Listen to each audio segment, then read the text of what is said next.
Hey there everybody, Groovy here, coming at you from the Grindhouse, and today we're going to be talking about the final 3 episodes for the Netflix series ARCANE. These are the last 3 episodes, so I guess that makes this the Disney sequel trilogy of episodes.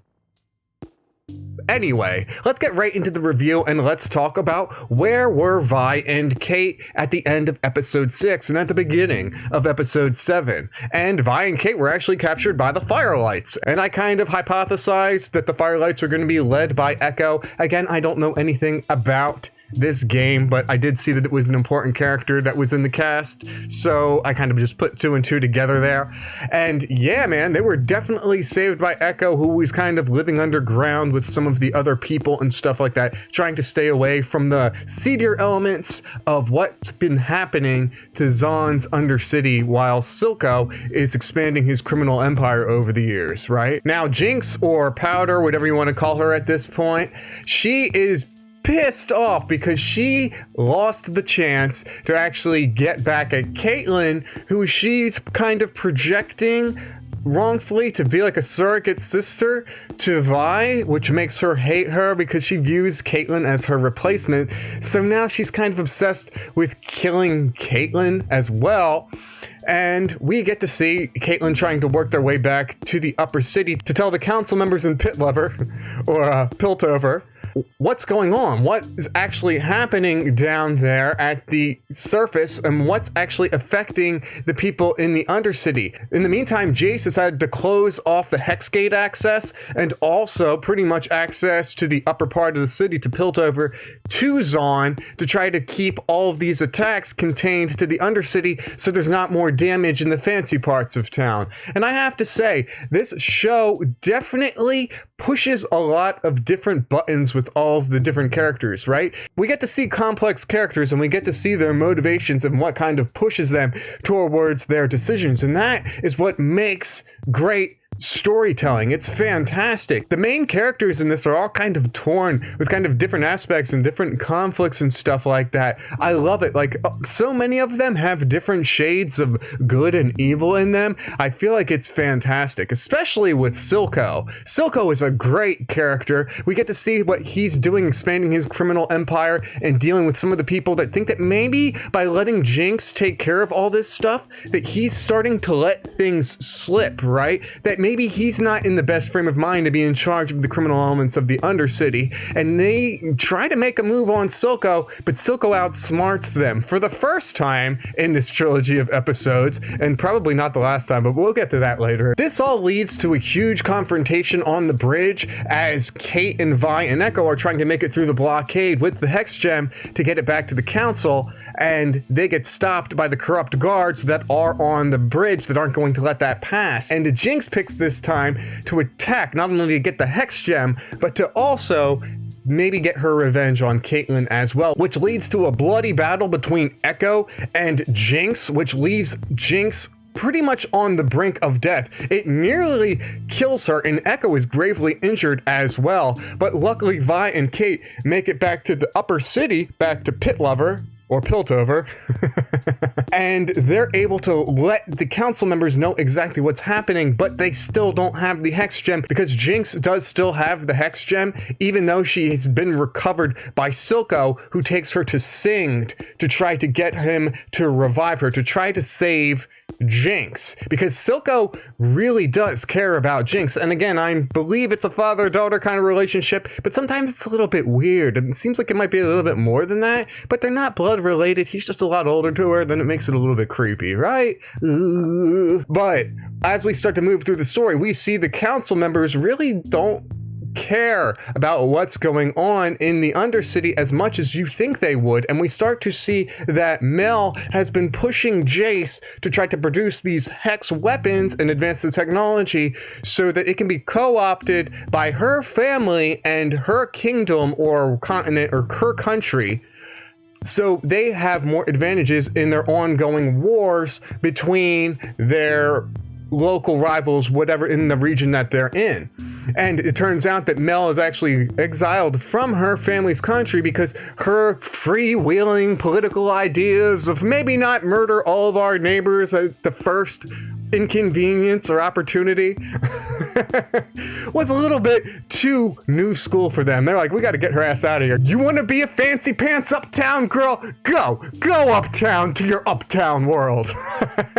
And they sent her to Piltover to sit on the council and maybe try to spread their influence a little bit, right? And that she's been pushing that influence towards Jace, but she herself doesn't want weapons. She doesn't want war. She just wants them to be able to defend themselves, possibly from other people.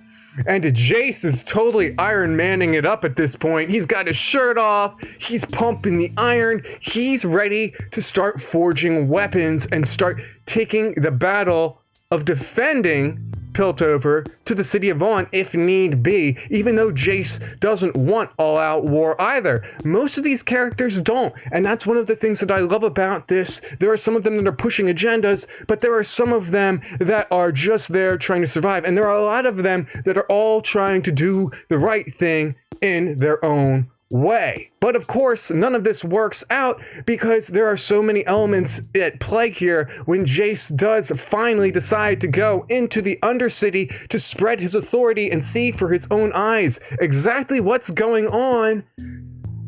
There's a grave misfire, and he sees what the true cost of the fighting that war between Piltover and Zaun would really cost the people in the Undercity. And the people in the Undercity aren't going to back down, and Jace realizes that, and it kind of breaks him, and it's kind of tragic. And again, there is so much blood and tears in this show.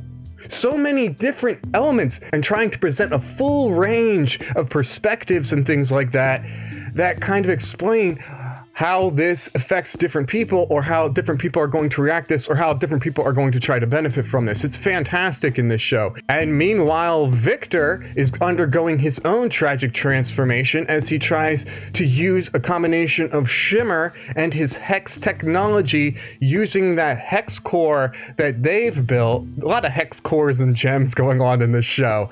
But I feel like Victor is realizing that he's going down the path of kind of altering it using blood magic, kind of almost in a way, and that there's going to need to be certain sacrifices that are going to be made. And we start to see that Victor is changing. He's literally transmuting parts of his body into these kinds of shimmer-based homunculus parts of himself as well. But it leads to a tragic end for his assistant Sky when she gets caught in the middle of things and gets absorbed into the Hex gem, kind of like in a way. Either that or she gets eradicated. I'm not sure what happens, but either way, he's ultimately responsible for her death because he's pursuing this thing which is changing him. Like, he's sitting there and he's ready to put his foot over the edge, and Jace comes to talk to him about some of the things that are going on and to get his perspective on things and to try to reel him back in, because he knows that Victor understands the Undercity better than Jace ever will, and he wants Victor to be his voice for the Undercity on the council. And at first I thought this was leading to terrible things. I thought this was all going to be bad, but it doesn't. And that's the rub. Before all that happened, Jinx and her little part of the story has been kind of transformed because she's had a major infusion of Shimmer like directly into her. And while she hasn't turned into a monster, it like has really fucked up her already fragmented psyche. And she is way closer to having powder gone and there being nothing left but Jinx than she's ever been at this point. And she's kidnapped Caitlyn and is holding her hostage. But Vi doesn't realize this because Vi is actually in the Undercity with Jace doing their other thing as they're trying to bust the Shimmer manufacturers and try to see what's going on down there to get to the bottom of all that stuff. And Jinx has pretty much lost her mind. She's already kidnapped Caitlyn. She also kidnapped Silco because she overheard Silco and Jace brokering a peace which would involve turning Jinx over to the authorities, kind of like how Vander saved Vi at the beginning of the show and the beginning of part 1. They wanted someone accountable, someone that had to be responsible for these attacks, someone to be made an example of. And she thinks that Silco is going to turn her in, that Silco will betray her because her mind is just shattered at this point, right? Totally fucking obliterated. She's captured him, she's captured Caitlyn, she eventually captures Vi, and we see this all kind of culminating between Jinx trying to figure out exactly who she is and who she can trust and who's going to betray her. And for a second, you think that Powder might still be in there, and she lets Caitlyn out. But Caitlyn knows that Powder's fucking batshit crazy at this point and goes to make a move on her, at which point Jinx loses her shit. She opens fire on everybody, nearly taking out Vi and Caitlyn, but permanently putting an end to Silco. And as Silco is there, dying in her arms, she realizes she's killed a father figure to her. She didn't intend to do this, but this is how things have turned out. But with his dying breath, Silco tells Jinx that she is perfect the way that she is, and he would have never betrayed her, that he would have turned himself in instead of her.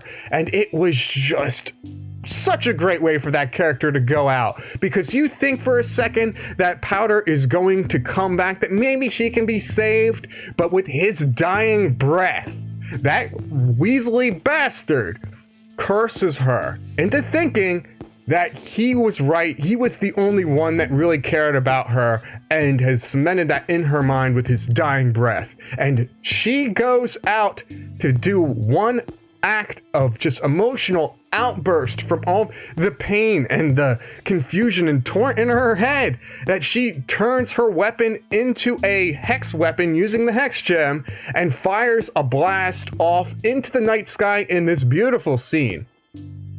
And we see that the council members are voting on giving Zaun its independence, and that Jace has talked all of them into giving the independence to the Undercity so they can govern themselves, so they can live their lives the way that they know how to live, because the people in Piltover don't know how the people in Zaun live their lives. That's not really right for them to tell them and to be in charge, and he puts Victor as, again, that kind of lead person to be the voice, and everybody is voting on this. And the shot that Jinx fires goes directly into the council's chambers and bursts through the windows, and roll credits. And it was just fucking fantastic. That was such a good cliffhanger to leave for season 1. I love this show. Artwork is beautiful. The characters are depth and have layers and different motivations. And at the same time, there's just such a strong emotional expression that they get from these characters. I'd love to see exactly how they did all of the animation and stuff like that on this, because it just looks so strikingly beautiful. And if I would have to say my final thoughts for all of season 1, this is probably one of the best animated shows that I've seen, if not the best animated show that I've seen this year. And this has been a strong year for good animated shows. We had a lot of original programming that was just maybe a little bit more mature, but this, I feel, takes the cake. And I love this show, man. I'm really looking forward to what goes on in season 2. I want to see where these characters go. I'm totally invested and on board. Still not going to play League of Legends, though. But hey, what are you going to do? Now, I will say that this show is definitely not without its flaws. There are some musical elements to the show that I don't think fit. I don't like the theme song that Imagine Dragons did for this show. I feel like they should have just used Believer or something like that. That would have worked better. I don't like the random parts where music will just start playing and it turns into a music video. I appreciate the variety of different animations that they use for the show, as I ramble on about it every time I do one of these episodes here. But like when they have episode 7 and they have the video there to kind of introduce Echo's character, it doesn't even really introduce Echo's character. It's just like a different, sketchier 2D animation set to some fat beats, which sure, I appreciate, but it didn't have anything to really do with what was going on. At least when they played the Imagine Dragons song in the earlier episode, it actually played as they moved through the Undercity, so we could see some characters and stuff like that, which helped it blend in a lot better. So there were parts of that where I didn't really like the music in that, but there were parts where the orchestral score that went along with the episodes was definitely fantastic as well. So I guess I would say that I didn't like the shoehorned in music. I felt like that was just a little bit too much at some points. But yeah, man, great fucking show. I feel like I could do a more in-depth breakdown for every single episode, but I don't think we really need to do that. I feel like we've mostly covered it. But yeah, man, I love this show. This show is what Pixar needs to have been making for the last 10 years. Pixar, as they start to get more stagnant and stuff like that, they need to do a serious, grounded PG-13 story with blood and sweat and tears. Maybe it doesn't have to talk about the cycle of revenge and violence and how politics play into that, but at the same time, I don't know, maybe it should. Anyway, this has been Groovy coming at you from the Grindhouse. I hope you guys enjoyed the video. Make sure to hit that like button. Make sure to subscribe to the channel so you know when we're dropping new content. And if you can, follow me over on Twitch. I'm live every Tuesday, usually from the afternoon into the evening. I hope you guys enjoy your holiday. I hope you guys stay safe. And I hope you guys stay groovy. Oh yeah.